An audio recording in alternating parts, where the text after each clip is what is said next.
নমস্কার বন্ধুরা, স্বাগত সবাইকে নতুন একটা ব্লগে। তো আজকে ব্লগটা এখান থেকে শুরু করছি। আর আজকে ট্রেনের চাপ খুব বেশি ছিল তা নয়, মোটামুটি ঠিকঠাকই ট্রেন চলেছিল আর কি। কিন্তু ভোগালো ঠান্ডাতে। তো রাত্রে যখন ডিউটি এলাম তখন তো রুমটা মোটামুটি গরম ছিল আর কি, কিন্তু রাত 12টার পর থেকে রুমটা ঠান্ডা হওয়া শুরু হলো আর কি। তো গায়ে ঢাকা নেওয়ার মতো কিছু ছিল না, যে চাদর গায়ে দিয়ে বসে থাকবো তেমনও কিছু ছিল না। যাই হোক, উইন্ডচিটারটা ছিল ঠিকই, কিন্তু পায়ে বেশ ভালোই ঠান্ডা লাগছিল। তো সারা রাত ঠান্ডাতে বেশ ভালোই ভোগালো।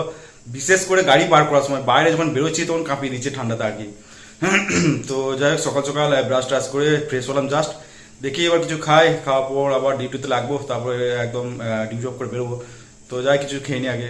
বাড়ি থেকে মা পাউরুটি দিয়েছিল। তো এই পাউরুটিগুলো বেশ মোটা আর কি, সাইড থেকে দেখলে বুঝতে পারবে এই যে বেশ ভালোই মোটা পাউরুটি। তো যাই হোক, এদিকে পাউরুটি ছিল আর এদিকে ছিল রসগোল্লা। একটা রসগোল্লা ছিল। তো পাউরুটি আর মিষ্টি খাওয়ার পর তারপর লেগেছিলাম ডিউটির কাজে। তো কিছুক্ষণের মধ্যেই দেখি এই যে এই হাল, আধ ঘন্টার মধ্যে ডিউটি অফ করবো আর এই অঘটনটাই ঘটলো আর কি। তো একটা ওই ইট বোঝাই ট্রাক্টর আর কি, চাকার বিয়ারিং গেছে ভেঙে, এই যে। তো ভেঙে এমন জায়গায় আটকে গেছে এটা, এদিক ওদিক নড়তেও পারছে না, আর এই বুমের সোজাসুজি আটকেছে আর কি। তো বুমও কোনো মতেই ফেলা যাবে না আর কি। তো যাই হোক, ভাগ্য ভালো ছিল, স্লাইড বুমের একটু পরেই হয়েছিল আর কি। তো স্লাইড বুমটাই চালানো যাচ্ছিলো আর কি কোনো রকম। তো মিলনদা ছিল কি মেনে, তো একা এই জিনিস হ্যান্ডেল করা খুব মুশকিল, এই স্লাইড বুম চালানো। তো মিলনদা কি মেনে ছিল, তো মিলনদা হেল্প করছিল।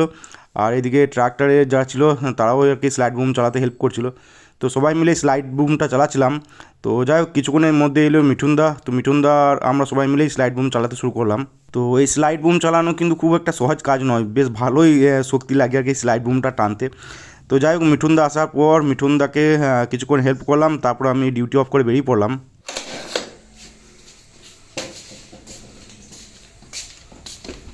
লাগাও তো।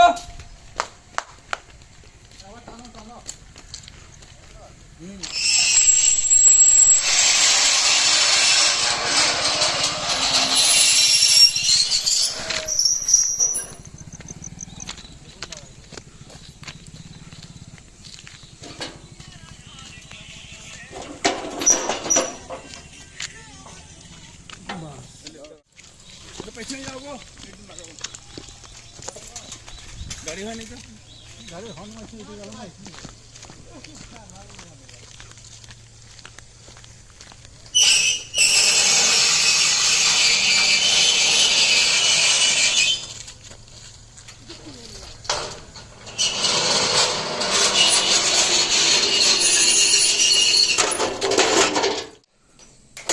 সিগন্যাল দিয়ে দাও, সিগন্যাল দিয়ে দাও।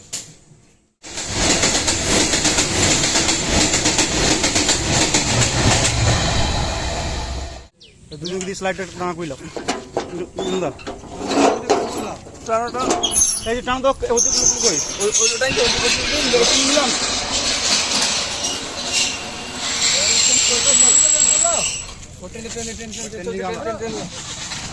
কোন চাবি চাবি চাবি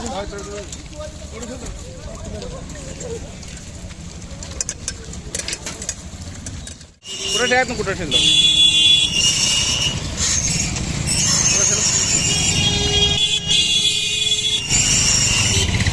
A few moments later. Just বাড়ি ঢুকলাম, আর আজকে বাড়ি ঢুকতে অনেকটা লেট হয়ে গেল, প্রায় 10টা বেজে গেল আর কি। তো গেট থেকে বেরোতে বেরোতেই তো প্রায় 9টা বেজে গেছিলো। তো এই গাড়িটা তো আমি যখন বেরোলাম তখনও আর কি ফেসেই ছিল ওই জায়গাতে, তখনও আর কি কাজ কমপ্লিট হয়নি। তো যাই হোক, আমাদের স্যারও এসেছিলেন আর কি, পিডাব্লিউ স্যার আমাদের, তারপরে আরপিএফ যারা ছিল তারাও এসেছিলো আর কি, সব দেখতে আর কি। তো দেখি তারপর কি ব্যবস্থা করলো জানা নেই আর কি। যতদূর সম্ভব হয় রিপেয়ার হলে তাড়াতাড়ি রিপেয়ার হলে ভালো, নইলে হয়তো টোলো যে এগুলো থাকে আর কি, ওই যেসব টো গাড়িগুলো থাকে আর কি, টো করে হয়তো সামনে একটু এগিয়ে দেবে হয়তো, তা যাতে বুমটা পড়ে আর কি, বুমটা পড়লে সমস্ত সমাধান হয়ে যাবে। তো যাই হোক, মিঠুনদা এসেছিলো ডিউটি ধরলো মিঠুনদা, তো মিঠুনদাকে কিছুক্ষণ হেল্প করতে হলো আর কি। তো ওই বেরোতে বেরোতে অনেকটা লেট হয়ে গেলো আর কি। আর এদিকে বাড়ি আসার সময় ঘুম এত পাচ্ছিল বাপরে, ঘুমিয়ে চোখ বন্ধ হয়ে যাচ্ছিল এমন অবস্থা। তো যাই হোক, বাড়ি পৌঁছালাম ঠিকই, কিন্তু এরকম করে আর কি অ্যাক্সিডেন্টগুলো হয় এই মুহূর্তে, যদি একবার চোখ লেগে যায়, বিশেষ করে বাইকে অতটা চোখ লাগে না, কিন্তু এই 4 চাকা বা বড় গাড়ি হলে কি হয়, চোখ লেগে যায় কিন্তু এই ঘুমে ঘাটতি থাকলে। আর ডিউটি থেকে ফেরার সময় এটা একটা সমস্যা, এই নাইট ডিউটি করে বাসে এই সমস্যাটা আর কি হয় না। বাসে বেশ সিট পেলে আর কি চোখ বন্ধ করে দিলে বেশ ঘুমও হয় হালকা হালকা, কিন্তু বাইকে তো আর সেটা হবে না। তো যাই নিচেতে যাই, দেখি কিছু খাই, তারপর আবার পরে কথা হচ্ছে তোমাদের সাথে। ডিউটি থেকে বাড়ি ফেরার সময় পুরি এনেছিলাম 3টে। তো আজকে দেখলাম পুরিগুলো বেশ মোটা মোটা আর কি, সাইজ মোটামুটি ঠিকই আছে, এরকম বড় বড়ই পুরি হয় ওই দোকানটায়। তো যাই হোক 3টে পুরির দাম নেয় ওই 30 টাকা। আর পুরির সাথে ছিল ঘুগনি। তো ঘুগনি যথেষ্ট দিয়েছিলো আর কি, এটা একটা বাটিতে আলাদা করে নিয়েছিলাম ঘুগনিটা।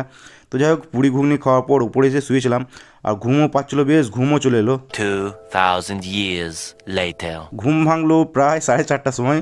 তো 4:30টার সময় উঠে তারপরে বসলাম লাঞ্চ করতে। আর আজকে লাঞ্চে ভাতের সাথে ছিল কাঁচা পেঁয়াজ দিয়ে আলু সানা, এইদিকে ছিল বেগুন সানা ছিল, বেগুন ভর্তা যেটাকে বলে, আর এদিকে বেসনের বড়া ছিল 2 পিস, আর এদিকে ছিল ডাল, আর কুমড়ো আলু ভাজা ছিল, আর ছিল বাঁধাকপি শাক পেঁয়াজ দিয়ে সানা। তো যাই হোক লেট করেই লাঞ্চটা হলো, তো লাঞ্চ করে চলে এলাম ওপরে। ডিউটি থেকে আসার পর সারা দিনটাই ঘুমের ঘোরে ঘোরেই কেটে গেল আর কি, যদিও বা ঘুম যে ভালো হয়েছে তা হয়নি আর কি, ওই ঘোর ঘোর ধরনের থাকে আর কি। তো ওই টিফিন টিফিন করার পর মোটামুটি ওই 11টার সময় শুয়েছিলাম, উঠলাম প্রায় 4:30টার সময়। তো যাই হোক তারপরে শুয়েছিলাম আর কি, সিনেমা দেখছিলাম, অনেকদিন সিনেমা দেখা হয়নি। তো এখন বাজছে প্রায় 7টা, জাস্ট স্নান করে বেরোলাম। তো যাই এবার নিচেতে যাই, দেখি চা খাবো। আর আজকে তো ডিউটি হয়ে গেছে, নাইট ডিউটি, কালকে আছে রেস্ট, যদি বা রবিবার রেস্ট থাকে, তো আজকে ডিউটি হয়ে গেল, তো কালকে করবো রেস্ট, তারপরে দেখি পরশু বা কী ডিউটি পড়ে। তো যাই নিচেতে যাই, চাটা খাই, তারপর আবার পরে কথা হচ্ছে। আজ লাঞ্চ করতে অনেকটাই লেট হয়ে গেছিলো, তা সন্ধ্যায় সেরকম হেভি কিছু খেলাম না আর কি, জাস্ট চা খেলাম, গরম গরম লাল চা, একদম আদা দেওয়া, তো গলাটা বেশ ভালোই ছাড়লো আর কি। তো চা খাওয়ার পর উপরে যেয়ে শুয়েছিলাম। আর রাত্রে ডিনারে আর ভাত খেলাম না আজকে, ভাত খেতে ইচ্ছাও করছিল না, তো আজকে ডিম টোস্ট বানিয়েছিলাম। তো এক পিস ওই ছিল রুটি ছিল, ওই পাউরুটি বেশ মোটা মতোই আর কি, তো সেটাকে 3টে স্লাইস করেছিলাম এই যে। তো 3টে স্লাইস করে সেটা দিয়ে ডিম টোস্ট বানিয়েছিলাম। আর ডিম টোস্টের সাথে ছিল একটা রসগোল্লা ছিল এই যে। তো যাই হোক বেশ ভালোই লাগলো, মন্দ লাগলো না আর কি। তো ডিম টোস্ট খাওয়ার পর তারপরে চলে এলাম উপরে। ডিম টোস্টটা খেলাম ঠিকই, কিন্তু মন ভরলো না আর কি। তো যাই হোক যদি একটু আগে ডিসিশন নিতাম যে রাত্রে কি ভাত খাবো না অন্য কিছু খাবো, তাহলে বিরিয়ানি আনা যেত আর কি। তো যাই হোক কি আর করা যাবে। রাত্রে খিদে পেলে দেখতে হবে আবার কি খাওয়া যায়, কারণ রাত্রে যা মনে হচ্ছে খিদে পাবে, কারণ একটা ডিম টোস্টে পেট অতটা ভরবে না আর কি। তো যাই হোক দেখি এবার শুয়ে পড়বো, কালকে আছে রেস্ট। আর এদিকে ঠান্ডা আজকে কম, মানে আমাদের এই বাড়ির এই দিকটা মোটামুটি ঠান্ডা কমই রয়েছে এখন। তো রাত্রে দেখি মশারিও টাঙাবো, ফ্যানও চালাবো দেখি, আর এদিকে ঢাকাও না হবে আর কি। ঠান্ডা লাগাটা মোটামুটি এখন একটু কমেছে মনে হচ্ছে, আর জ্বর জ্বর ভাবটাও নেই। তো যাই হোক আজকে ভিডিওটা এখানে এন্ড করছি, ভিডিও ভালো লাগে থাকলে লাইক অবশ্যই করে দিও, আর ইউটিউব থেকে দেখলে সাবস্ক্রাইব করে নিও, ফেসবুক থেকে দেখলে পেজটাকে ফলো করে নিও। তো আজকের মতো টাটা বাই বাই, দেখা হচ্ছে আবার কালকে।